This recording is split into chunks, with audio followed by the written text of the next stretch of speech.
অন্তর্বর্তীকালীন সরকারের ধর্ম মন্ত্রণালয়কে এবং সংশ্লিষ্ট কর্তৃপক্ষকে যারা মসজিদ ব্যবস্থাপনা নীতিমালা 2025 আজকে আমাদেরকে গ্যাজেট আকারে চূড়ান্ত করেছেন।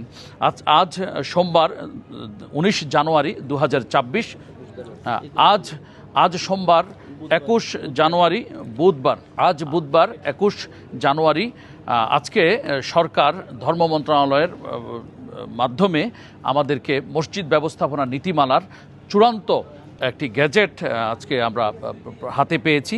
এটা মাননীয় ধর্ম উপদেষ্টা মহোদয়ের অফিসিয়াল পেজ থেকে এটাকে প্রকাশ করা হয়েছে। এছাড়াও বাংলাদেশ বিডি প্রেস থেকে এটা মুদ্রণ হয়েছে।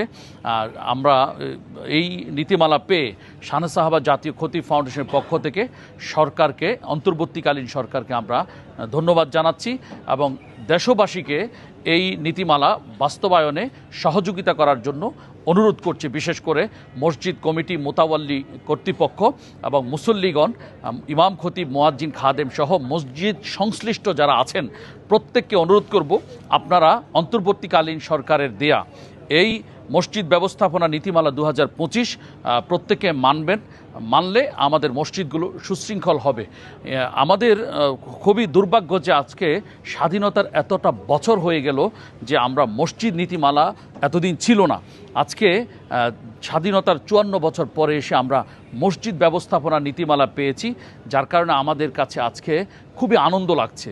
কারণ এতদিন পর্যন্ত যখন ইমাম খতিব, মুয়াজ্জিন, খাদেমদেরকে যখন মসজিদ থেকে অন্যায়ভাবে চাকুরিচ্যুত করা হতো, বের করে দেওয়া হতো, তখন আমরা কিন্তু ইউএনও, ডিসি সহ সরকার সংশ্লিষ্ট কর্তৃপক্ষের কাছে যখন আমরা আবেদন জানাতাম এটা ন্যায় বিচার পাওয়ার জন্যে, তখন তারা আমাদেরকে বলতেন যে স্পেসিফিক কোনো নীতিমালা না থাকার কারণে ইউএনও, ডিসিরা আমাদেরকে সহযোগিতা শতভাগ করতে পারেননি। যতটুকু করেছেন সেটা হচ্ছে মানবিক দৃষ্টিকোণ থেকে করেছেন।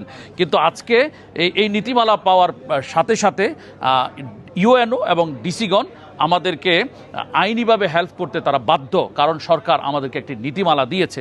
এটা একটা বিষয়। আপনারা জানেন যে ইমাম খতিবরা কোনো ছুটি পেতেন না, তাদেরকে ছুটি দেওয়া হতো না। সভাপতি, সেক্রেটারি সহ মসজিদ কমিটির ইচ্ছে মতো তাদের ছুটি বাস্তবায়ন করা হতো। কিন্তু সেখানে দেখা গেছে আজকে আলহামদুলিল্লাহ প্রত্যেক সপ্তাহে ইমাম খতিব, মুয়াজ্জিন, খাদেমদের জন্য একদিন নির্ধারিত ছুটি আছে, 20 দিন বছরে নৈমিত্তিক ছুটি আছে এবং 33 দিন অর্জিত ছুটি আছে। প্রায় 101 দিনের ছুটি নীতিমালা আমরা পেয়েছি আলহামদুলিল্লাহ। এটা নীতিমালা হওয়ার কারণে এখন থেকে আমরা চাইলে এই ইমাম খতিব, মুয়াজ্জিন, খাদেমগণ এই ছুটি ভোগ করতে পারবেন। এছাড়া আমরা যারা ইমাম সংগঠন আছি, সরকার নিবন্ধিত শাহ সাহাবা জাতীয় খতিব ফাউন্ডেশন, আমাদেরকে যে কোনো বিরোধ নিষ্পত্তি, জটিলতা নিরসনে আমরা দেখা গেছে আমরা বেকায়দায় পড়তাম। আমাদেরকে শতভাগ সবাই হেল্প করতো না, মেনে নিত না মসজিদ কমিটি। কিন্তু এখন এই নীতিমালাতে আছে বিশেষ করে ইমাম খতিব, মুয়াজ্জিন, খাদেম বা মসজিদের কোনো স্টাফ যদি কেউ নিয়োগ দেয়, সেখানে সরকার নিবন্ধিত সংস্থা থেকে একজন প্রতিনিধি রাখতে হবে। পাশাপাশি যদি কোনো বিরোধ তৈরি হয় কমিটি অথবা মসজিদ কমিটির সাথে ইমাম খতিব, মুয়াজ্জিনদের স্টাফদের, তাহলে সেখানে দেখা গেছে আমাদের খতিব ফাউন্ডেশন অথবা রেজিস্টার্ড কোনো সংস্থার একজন প্রতিনিধিকে সেখানে রাখতে হবে।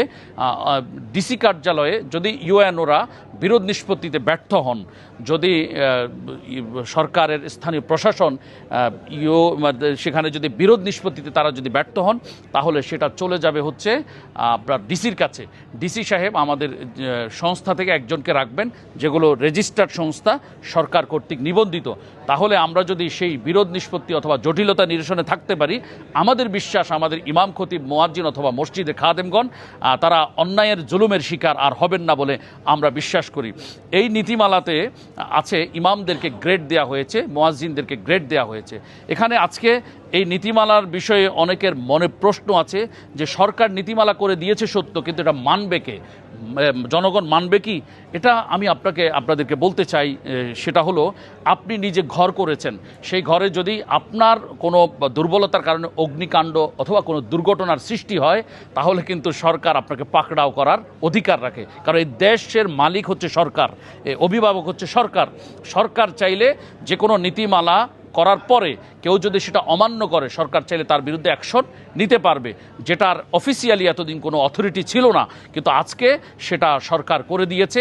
আমরা এই নীতিমালা গ্যাজেট আকারে প্রকাশ করার জন্যে অন্তর্বর্তীকালীন সরকারের মাননীয় ধর্ম উপদেষ্টা ডক্টর প্রফেসর আফম খালিদ হোসেন স্যারকে সাধুবাদ জানাচ্ছি, শুকরিয়া জানাচ্ছি, এবং বর্তমান সচিব জনাব কামাল উদ্দিন সহ অতীতে যারা কাজ করেছেন, বর্তমানে যারা এটা নিয়ে কাজ করেছেন, এবং 2006 সালেও এটার একটা খসড়া কপি যারা তৈরি করেছিলেন, সূচনা করেছিলেন, আমরা এটার সাথে কানেক্টেড রিলেটেড সম্পর্কীয় সকলকে আন্তরিক ধন্যবাদ জানাচ্ছি। দেশের লাখো ইমাম, খতিব, মুয়াজ্জিন, খাদেমদের প্রত্যাশা ছিল এই নীতিমালা। আজকে প্রত্যেকে খুশি এই নীতিমালা পেয়ে। আমরা আমাদের ইমাম, খতিব, মুয়াজ্জিন, খাদেম, মসজিদ কমিটি, মোতাওয়াল্লি, মসজিদের মুসল্লিদেরকে বলতে চাই, এখন থেকে এই নীতিমালার সাথে সাংঘর্ষিক কোনো কর্মকাণ্ড যদি আপনারা মসজিদগুলোতে দেখেন, তাহলে আপনারা অবশ্যই আপনাদের স্থানীয় ইউএনও সাহেবের কাছে লিখিত অভিযোগ করবেন।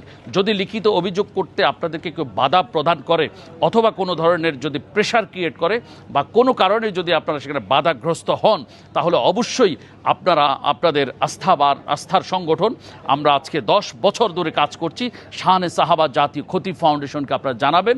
আমরা অবশ্যই সরকারের সংশ্লিষ্ট কর্তৃপক্ষের সহযোগিতা নিয়ে আপনাদেরকে হেল্প করব, যেটা আমরা বিগত বছরগুলোতে করেছি। আমরা আজকে মিডিয়া কর্মী ভাইদেরকে সাধুবাদ জানাচ্ছি, আন্তরিক ধন্যবাদ জানাচ্ছি।